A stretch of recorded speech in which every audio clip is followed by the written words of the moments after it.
Hello, what's up mga ka-J-Vlog? Welcome ulit sa panibagong video. At sa video na to, i-game test natin. Ito na yung most awaited video. I-game test na natin itong iPhone 13 mini ngayon 2023. So tara mga ka-J-Vlog, check natin.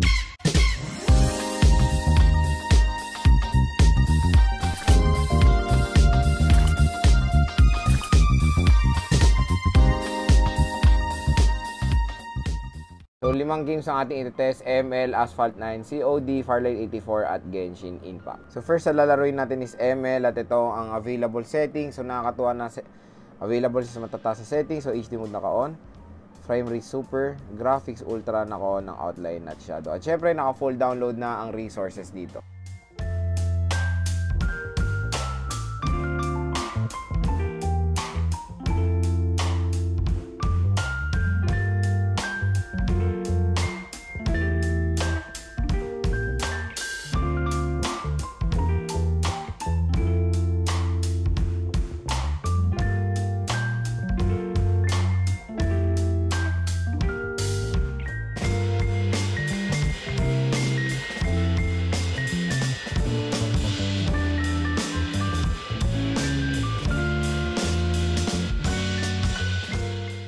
So yun, pagdating sa ML mga ka-J-Vlog, napakaganda rin ang performance dyan ni iPhone 13 mini.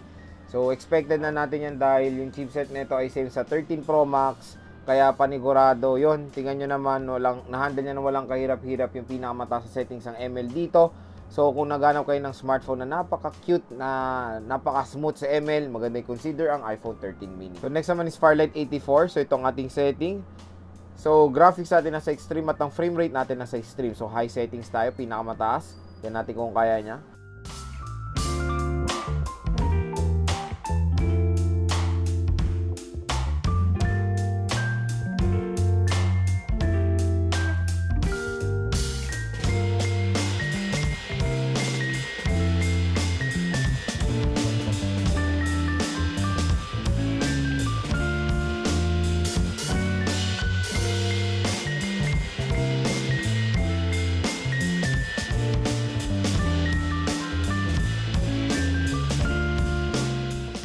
So pagdating sa Farlight 84, tingnan nyo naman, naka-extreme graphics and frame rate to.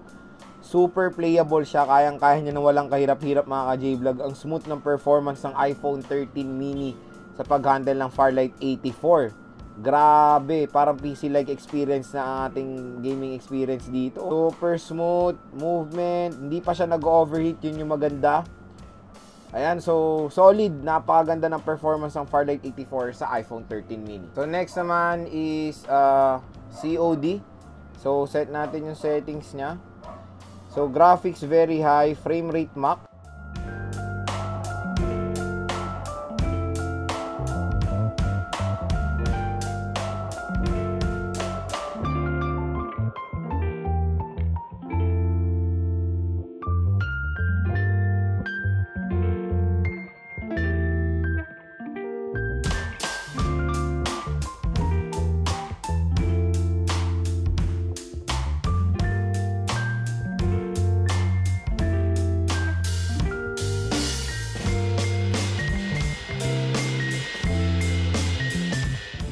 Pagdating sa COD mga ka-J-Vlog, okay din ang performance niya sa Battle Royale. Super smooth.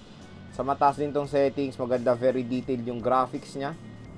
Wala tayong experience sa any frame drop so far. At surprisingly, hindi pa nag-overheat si iPhone 13 mini.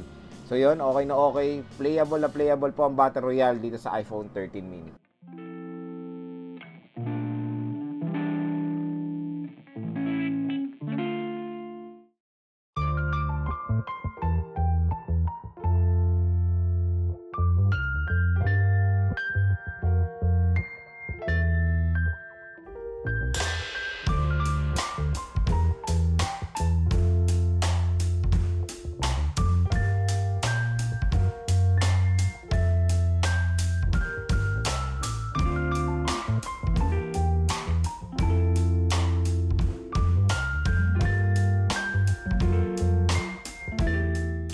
Pagdating sa COD multiplayer, syempre mas smooth yung performance niya dito sa iPhone 13 mini.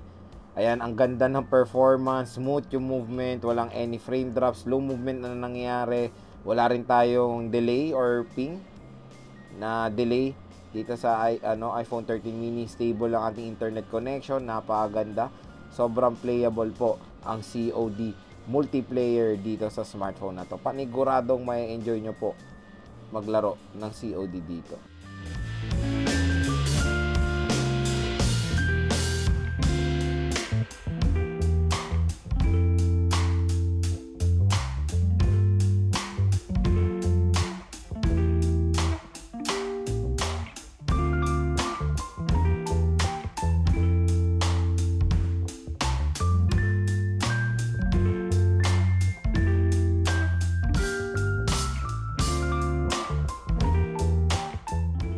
So yung pagdating sa Asphalt 9, napakaganda rin ng performance dyan ni iPhone 13 mini. Super smooth mga ka-J-Vlog. Ayun, wala rin tayong experience sa any frame drops na habang naglalaro dito. Very detailed yung mga kotse. Kahit na nagka-crash siya sa mga kotse, ay smooth naman ang performance. So next naman is Genshin. So syempre, set natin siya sa pinakamataas sa settings. So graphics highest, 60 FPS. At load natin yung motion blur natin. Ayan, gumanda yung graphics agad So yan, nag-adjust pa. Okay, tingnan naman, playable na naka-on yung motion blur. Ganda ng performance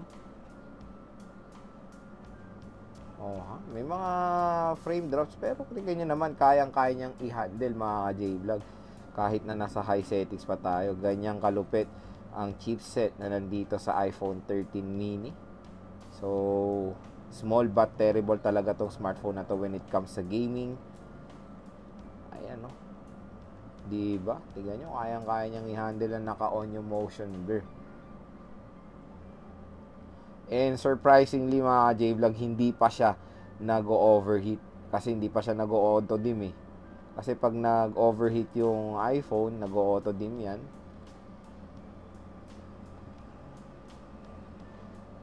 Pero dito sa iPhone 13 mini ay wala pa rin pong problem i-handle itong Genshin Impact. Kayang-kaya niya ng super smooth kumbaga dito. Playable siya. So kung naghanap kayo ng smartphone na kayang-kaya ang Genshin Impact, syempre consider nyo na ang iPhone 13 mini mga ka-J-Vlog. Paniguradong may enjoy nyo pong gamitin ito sa Genshin Impact. Ayan.